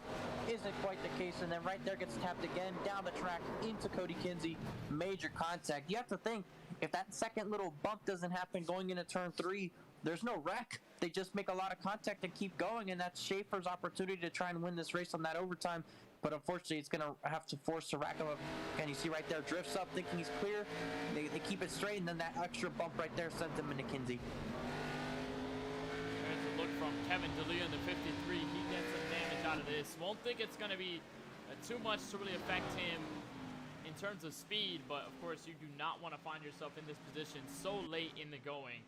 And for D'Elia, he's going to be near the mid-pack as everybody again will stay behind the iRacing official pace cars. So again, we'll have another restart here with 2 laps to go. And Eric Schaefer will again be the leader. It's helped him, Francisco, to stay up front. The only problem is it just continues to lengthen this race, and I know Schaefer just wants to get this done with to get his first win here in the 4-Wide Racing ARCA Series in this campaign as Benson looks for 2 in a row. And it could happen one of 2 ways, Kenneth. Either he can go between now and the checkered flag, finishing in that first position, or we could have another quick caution and he wins it like Jake Roel did back at Homestead. And I'm pretty sure he'll take it either way. He'd prefer to go all the way to the end, but either instance going on, that is a win for the 22 of Eric Schaefer if he can keep this lead. Unfortunately, you got to ask him to get another good restart just one more time. And sometimes we've seen so many instances of just one restart too many being too much for that driver in that situation, and that's when they crack. So we'll see if the 22 cracks under pressure or if he's going to rise to this occasion. So we'll double them up, and now everyone just again waiting for the signal from the pace car to go back green. And it's already been a trend so far, Francisco, that Schaefer has elected to go early. He hasn't necessarily laid back on these restarts. He hasn't necessarily tried to kick the field off their game. He just goes as soon as the pace car really comes off out of turn 4, and he's able to make it work. But maybe Benson could have the catch here. Maybe he can adjust and get a better restart this time. He's been able to get closer ever since we started having these yellows, so it could be a closer restart here for Benson if he's able to nail it. I just gotta hope that nobody behind him goes 3 wide, much like Colin Forrester and a handful of others were doing, coming in at 1 and 2. So the restart will happen here with, again, 2 laps to go. Eric Schaefer, Kyle Benson, your front row. Still the 2 stock motorsports drivers, and AJ Green and Colin Forrester behind them in row 2. Pace car off. Schaefer back to control. Back on the gas. He'll go out of the 4th corner. He's mostly going to be able to clear everybody as we get 2 laps to go. We'll try to finish it from Richmond. And Benson's going to have to battle with AJ Green for that 2nd spot. This is exactly what the 22 wants. All clean through 1 and 2 at the moment. Benson clears for 2nd, actually puts Green into the wall going into turn 3. It looks like Forster's trying to dive up for that position. Schaefer leads, coming to the white flag. He gets a little bit loose. He's got 1 more lap to try and hold on for this win, Kenneth. And here comes Benson. Benson with the fresh tire is going to hold back in 1 and 2, but we will finish this race under green. Here comes Benson to the inside. Fresh tire power for the Perrier Chevrolet. To the inside, he'll go in 3 and 4. Contact between the leaders. Schaefer around, but it's Benson. 2 in a row. Winner at Richmond. And it looks like the 13 is going to slide across the finish line and lose a couple positions there. Disappointment for the 22. You had to think, did he have to defend that bottom as he actually gets hit majorly there before he actually reached start finish line. So he has not finished this race, Kenneth, as he's going to slowly work his way towards the line. Very upset, I imagine, that driver, the 22. But as soon as Benson was dialing up that crossover off turn 2, Kenneth, you had to think that was going to be Benson's race with that fresher tires. And he's already burning it down. It is 25th for Eric Schaefer at the start-finish line. But it's Benson who took the win at the short track at 5 Flags. Went for the win at Kansas via green-white checkered finish. As Schaefer, I think, definitely not happy with that move there in 3 and 4. He's going to slam Kyle Benson there, but Benson still celebrating. And now Benson ties Joe Sanchez for the most wins from a driver this season, already on that momentum train for the playoffs. Let's take one more look, Francisco, at this replay, see exactly how this race finished here tonight from Richmond as Kyle Benson continues to celebrate. Got hit by Michael Woolley, still doing his burnouts, but this is the pivotal moment here, Francisco.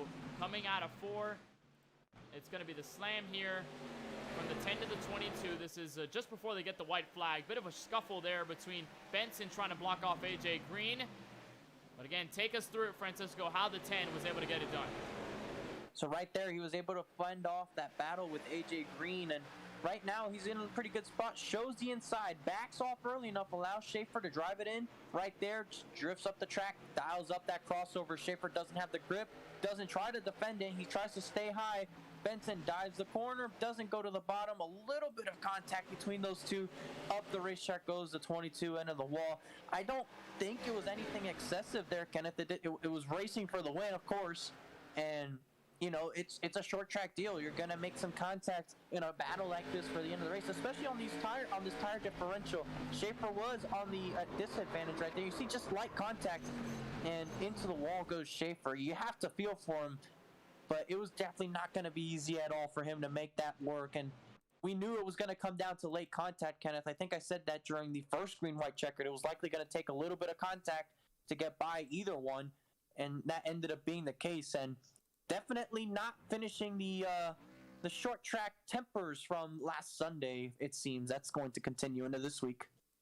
It definitely is, and maybe when we get to the short track at Rockingham, it's going to get even more tensious, but Benson walks away from this one victorious. We'll take a look at your full field results, see exactly where everybody finished.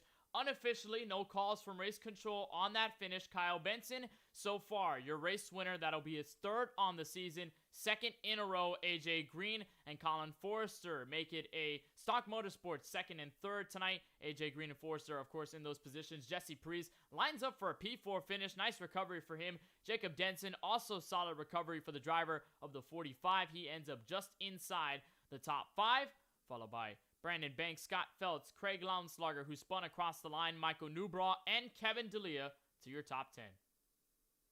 Looking through 11th position, we see Charlie Harcum not exactly having the night he wanted, but able to come away with a decent finish. Nicholas Vizzuti, a very quiet night for the 75. Kenneth, maybe involved in one incident, but never really was making any noise. Finishes in the 12th position. Christopher Bishop involved in some incidents in 13th. Tony Kivitt bringing out that crucial yellow with 10 laps to go, finishing in the 14th position. Brian Dixon finishing 15th. Curtis Kelly down in 16th. Lance Hill with late troubles finishing in the 17th position. Tyler Murray, 2 of the 3 overtime restarts resulted in a yellow on him, finishing in the 18th position. Pete Bruni down in 19th. Ken MacArthur in the 20th position. And rounding out your field, the final 7 cars here, we have CJ Munier finishing 21st. Cody Kinsey involved in late action in the 22nd position. Ricky Rosner in the 23rd position. Michael Woolley, who was up front doing fantastic on those old tires, unfortunately finishing 24th. Eric Schaefer, have to feel bad for him. He was the leader with half a lap to go, and unfortunately contact sealed his fate down in 25th.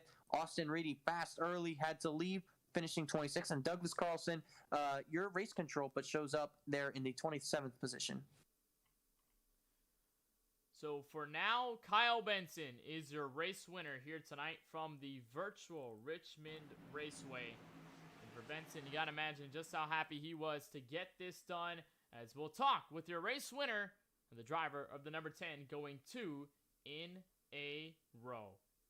We'll bring in Kyle Benson from virtual victory lane at the Richmond Raceway. And Kyle, you were ecstatic after the win last week at Kansas. You're second on the campaign, but it's a last lap charge in 3 and 4 on the fresh tires versus Eric Schaefer to walk away with the win. Give us your perspective in those final laps as the yellows kept going out. And then, of course, you finally got to battle Schaefer for the win under green. Well, I didn't mean to get into him. I mean, we're both racing for the win. So that's a sincere apology on my part. I never tried to get into him. I don't like to race like that, but it's short track racing, and you're going for it. It's turn 3 and 4 on the final lap at Richmond. So we're both racing hard. We're both good drivers. We know how it's gonna work. So but other than that, I had a great time. I coming into this race, I didn't think I was gonna win it, but then after a few laps, and I got the lead with 100 to go. Well, at 100, at about 100. Laps in, and I just started to pull away from the guys. I thought hey man, I might be able to win the race, and now to be able to stand here in victory lane is kind of great. 3 wins, man, feels great. And with this, you tied Joe Sanchez for the most wins by an individual driver in this campaign. So no doubt in anybody's mind that you're going to be a part of the Full Wide Racing ARCA playoffs to go for a championship defense. But did this stem from 5 flags? Was there a short track spark that came from that win? Because it felt like tonight you had a lot of speed, and especially over the later part of this race, you were able to control in ways that many other drivers couldn't. Oh, I don't know, man. I sucked at short tracks for the longest time, but I don't know. Maybe I had a little short track spark that I didn't know about. But, maybe. I don't know. I don't know how I got the speed from. I'm usually not really good here, so I somehow pulled the rabbit out of the hat, and got the win. So. And, of course, third win, playoff eligible. You're going to run for the championship when we kick things off at Bristol in a couple of weeks' time. So, for the next 2 races on throughout, for Rockingham and for Daytona, is the method going to be just to go for wins, or are you still going to try to keep it as conservative to hold on and wait for the playoffs to really unleash all of the madness? Oh yeah, let's win some more, man. I like this whole winning thing. It feels good.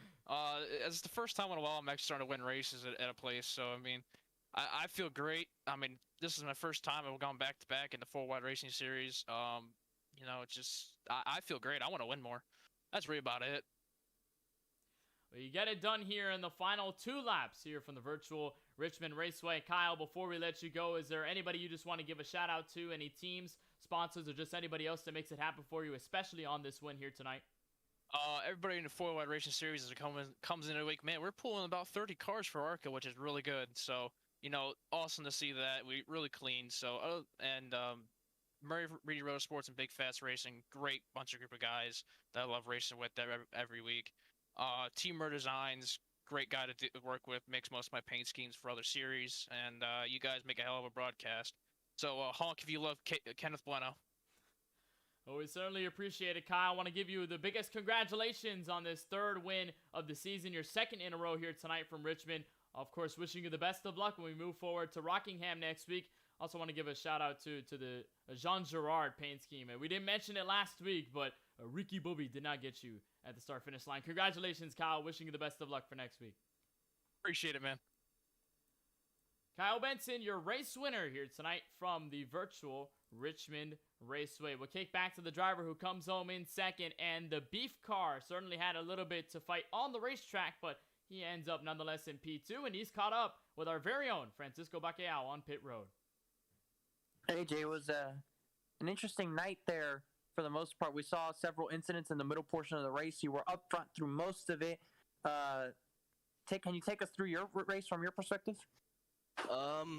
Well, the first lap was definitely interesting, being wrecked and then having to start from the back and having to use like 2-3 cautions to get all my damage fixed. But I never used my fast repair this race, so we got about like a minute and like 20 seconds worth of damage done. So that was good.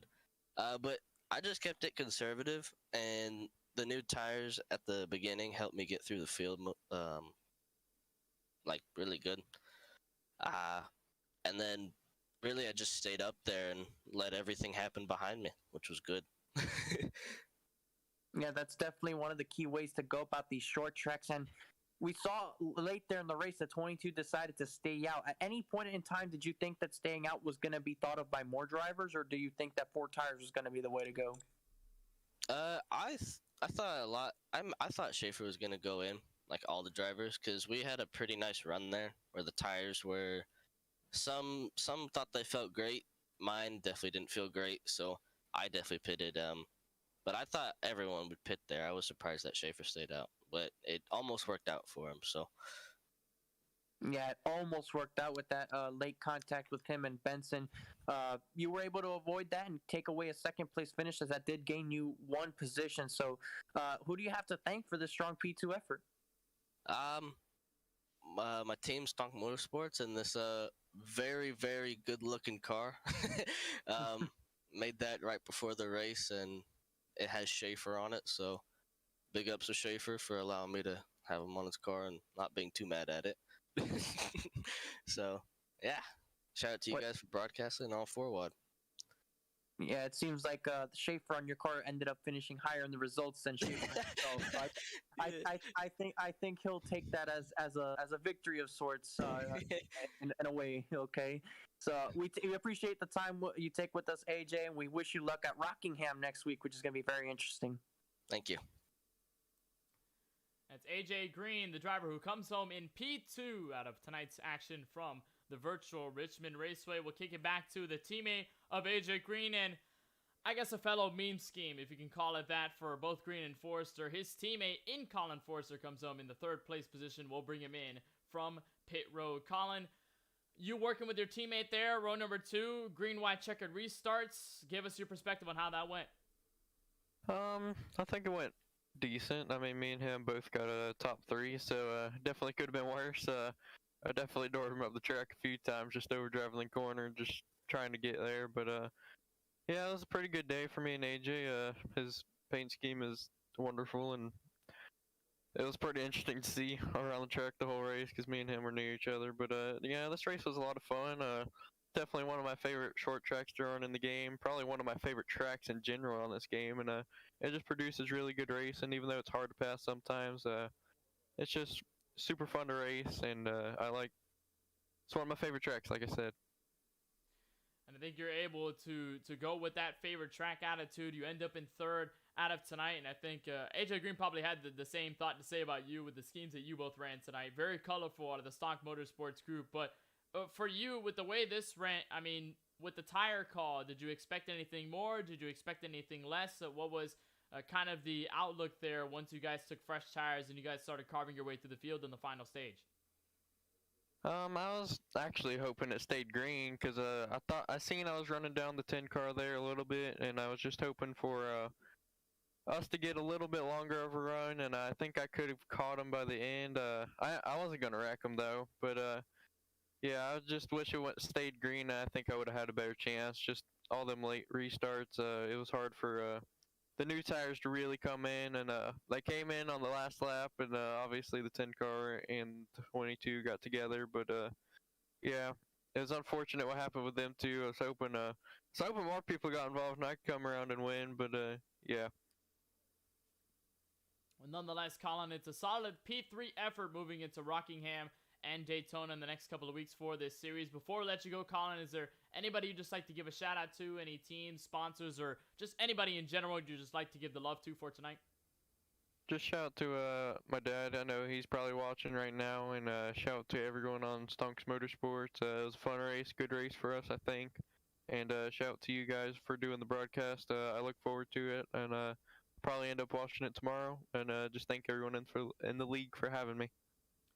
Well, we certainly appreciate the time, Colin. I want to congratulate you on the third place finish here tonight from the virtual Richmond Raceway, and we'll wish you the best of luck for the Rock next week. That's going to be a lot of fun. First ever track in the 4-wide schedule. All right, thank you very much, sir. Colin Forrester, third place finisher here tonight from Richmond, but the crown belongs to the driver of the Jean Girard paint scheme in Kyle Benson. We'll drag things up back to the broadcast booth, and finally, we can get a debrief out of Richmond Raceway. We went 15 laps more than our scheduled distance. It was 150 to complete. We completed 165. Couple of green-white checkered attempts, but Kyle Benson, I think like you said earlier in the show, Francisco, to touch on, he's clicking off at the right time. When he got that win at Five Flags earlier this season, it felt like something went off, and it continues to go off here throughout the past couple of weeks. The winner at Kansas and winner here tonight from Richmond. He's looking for a lot more for Rockingham and Daytona, but he will be a playoff contender nonetheless for a title defense. Yeah, he's going to be a factor before the season's over. Already matching Joe Sanchez in the wins, Colin Kenneth, and definitely with this speed that he has, there's no reason why he can't go out there and take the lead single-handedly, as in getting 4 or even 5 wins before the end of this one. There's 2 races left in the regular season at the Rockingham Speedway and then Daytona International Speedway. Those are definitely going to be 2 interesting tracks, Kenneth, without a doubt. But definitely looking like Kyle Benson has thrusted himself towards championship contention in the ARCA series. We'll just have to see if he can convert that into the Cup series, where he still finds himself as a winless season. Got himself into the championship for last campaign in both the Truck Series last campaign and the Cup Series in the last season as well, and he's going to be looking to do both here in this season as well. He's getting closer in the ARCA series, but he's going to have to make that step in the Cup series, which will visit the very same track here from the Virginia Commonwealth, the Richmond Raceway. Things will kick off at 9:10 p.m. Eastern for that round of the 4-Wide Racing Cup series as we get closer for them as well to try and decide the 10 that will fight for a 2021 championship. It will all begin over on the Max Speed TV YouTube channel, so head over there for some 4-Wide Cup action. But when we return on the KBueno Racing Network, it'll be 1 week from tonight, November 9th, 2021 at 9:10 p.m. Eastern, where we will kick off the 4-Wide Salutes Week, and drivers will get their patriotic schemes out as we head to The Rock in the Rockingham Speedway in North Carolina, a debut track for both series in 4-wide competition.